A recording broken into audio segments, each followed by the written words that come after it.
Hi, welcome to 12.5, Prejudice and Discrimination.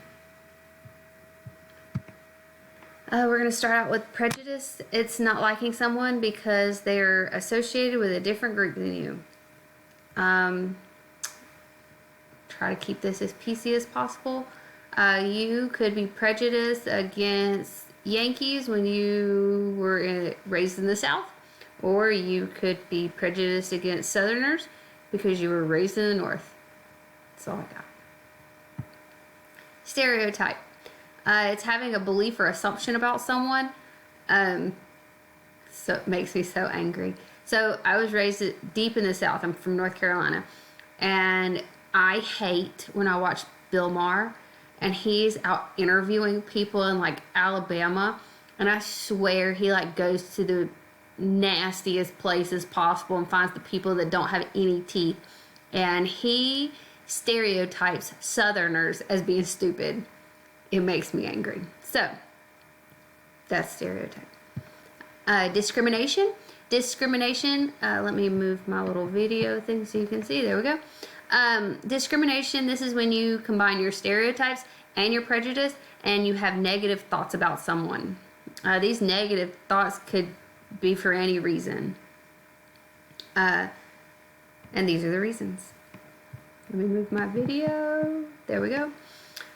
So we have racism, sexism, ageism, homophobia, and transphobia. This is when you discriminate against someone because of their skin tone or their skin color, and that is racism. Their gender, that's sexism.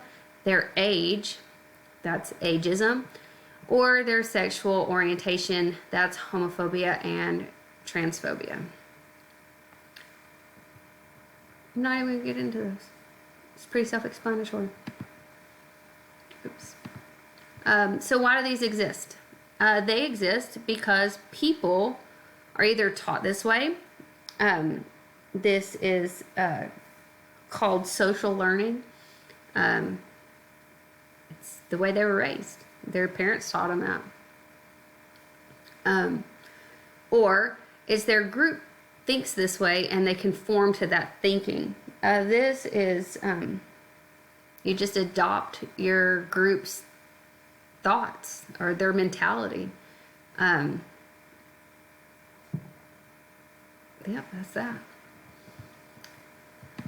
Self-fulfilling prophecy. I just have an example of this. I put at the bottom, it's when you ensure to prove that person A is worthless because of X, Y, or Z, your choice. Racism, sexism, ageism, because they're homosexual, because they're transgender, whatever, your choice. Is when you set out to prove that they're worthless or that they'll do this because of one of those things, and then you make your mission to prove that that person is worthless. I just use the word worthless.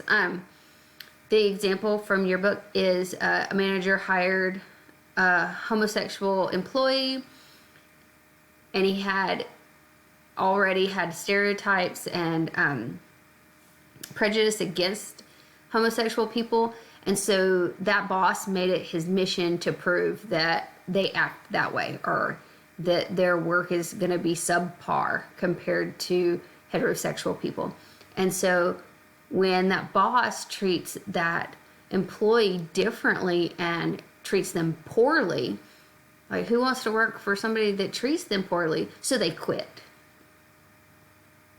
proving that supervisor right that they're not capable of doing great work. So that is self-fulfilling prophecy, and that is 12.5. Bye guys.